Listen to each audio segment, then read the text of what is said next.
Frostfear. Today we are looking at the most successful MMORPGs of this decade. I wanted to make a list to the games you should have tried before 2020's arrival. Let's start with Blade and Soul.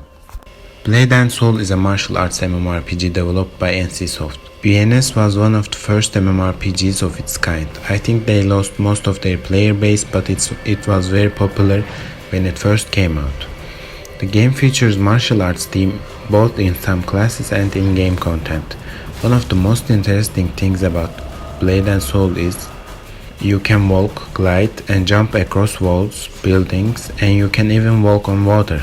Graphics are actually good, PvP is fine with arena system, and leveling was not boring thanks to its action combat system, which was so much fun. Blade and Soul has 2 factions, 4 races and 12 classes.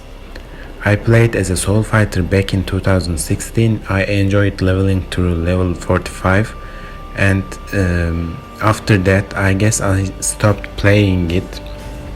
I don't remember the exact reason why I stopped playing Blade and Soul, but I know what I'm not playing it anymore. The reason is this game has so much pay to win, pay to progress content right now, and I really hate pay to win stuff like buying in-game gold with cash. But if you love Asian team MMORPGs and you don't mind a game being pay to win, you should definitely give Blade and Soul a try. It's free to play. Guild Wars 2. Guild Wars 2 is the sequel to ArenaNet's popular MMORPG Guild Wars. First game released in April 2005, and the second one came 7 years later in August 2012. Both games started with buy-to-play system, but in 2015, with release of paid expansion Guild Wars 2 Heart of Thorns, the basic Guild Wars 2 game went free-to-play.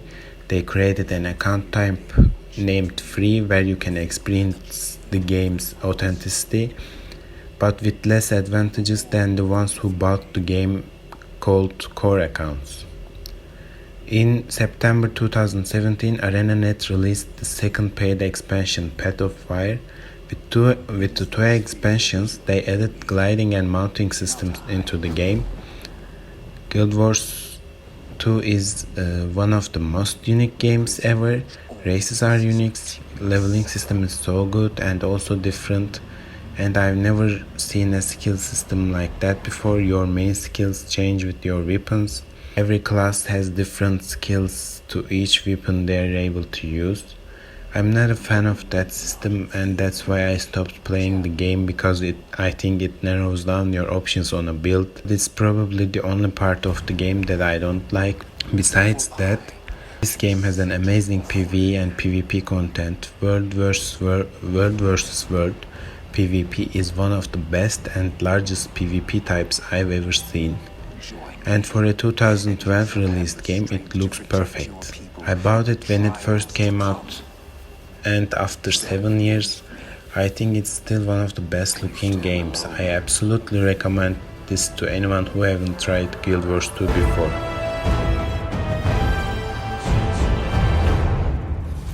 Arcade. Arcade is a sandbox MMORPG developed by Excel Games. The game has had a big impact on the MMORPG industry.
Elder Scrolls Online.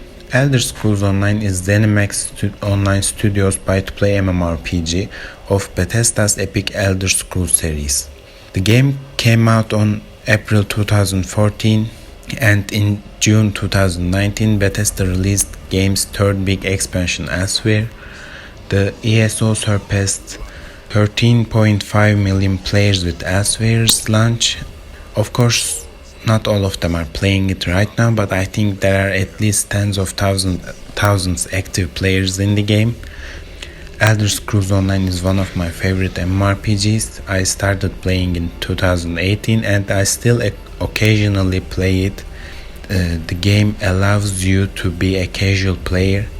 PvE in this game is pretty awesome, with its story and dungeons are probably the best because it's an Elder Scrolls game. It takes longer to find a group for dungeons than some other games, but it's still worth waiting. When it comes to PvP, this game has one of the biggest and maybe the biggest PvP maps ever. It's called Cyrodiil. The war occurs between three factions: Daggerfall Covenant, Ebonheart Pact and Aldmeri Dominion.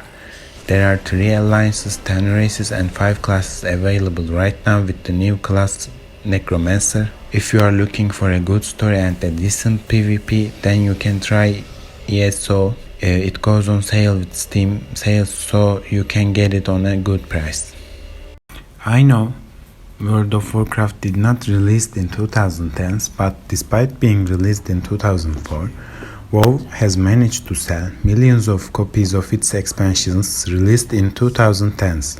Cataclysm, Warlords of Draenor, and Legion had sold 3.3 million copies each. Mists of Pandaria had 2.7 million, and the most recent expansion, Battle for Azeroth, has sold 3.4 million on their first days. Imagine their total numbers.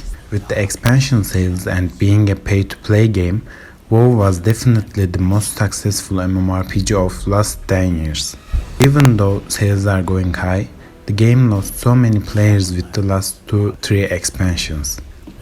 I don't think there's a person who never tried WoW watching this video, but I'll give some information. World of Warcraft is the MMORPG of Blizzard's Warcraft series. This game was one of the first 3D MMORPGs in the industry. WoW is celebrating its 15th online year this year, and in the BlizzCon 2019, Blizzard announced a new expansion called Shadowlands. The new expansion will bring some big changes like level squeeze. I think they finally realized that they can't continue expanding maximum level to 130, 140, etc. because it's getting more boring to new players, and they decided to squeeze the level cap to level 60. Actually, Blizzard really wants new players to the game. They changed the expansion system in previous years. Now you get every expansion except the most recent one with the subscription, so you don't need to buy something like Battle Chest anymore. The game is free until level 20, and from 20 to 110 you just need to subscribe to play it. So if you want to try WoW before the new expansion arrives, this might be the right time for you. Also, when you subscribe, you get access to the vanilla WoW called World of Warcraft Classic, which released this summer and contains the first version of the game without any expansions with a level cap of 60.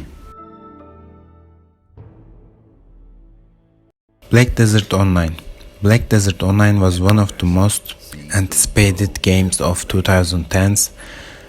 I personally waited it for years. They released the first trailer back in 2012, and in 2015 they released the game in Korea, in 2016 in Europe, and finally in 2017 they launched the Turkey and Middle East server. So I've waited that game for 5 years.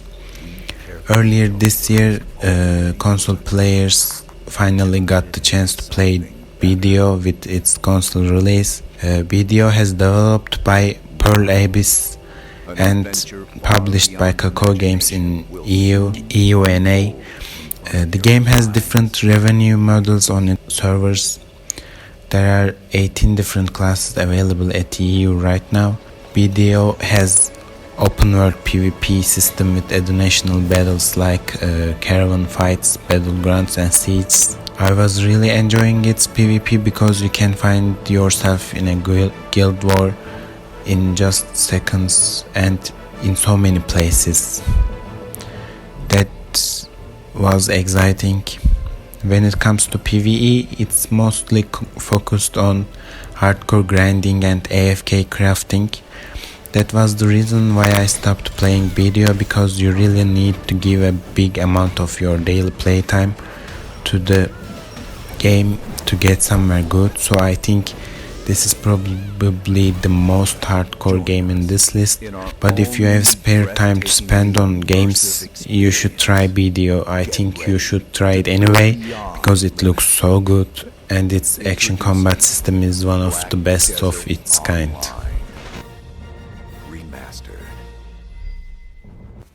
So these are the MMORPGs with the best commercial success in 2010s.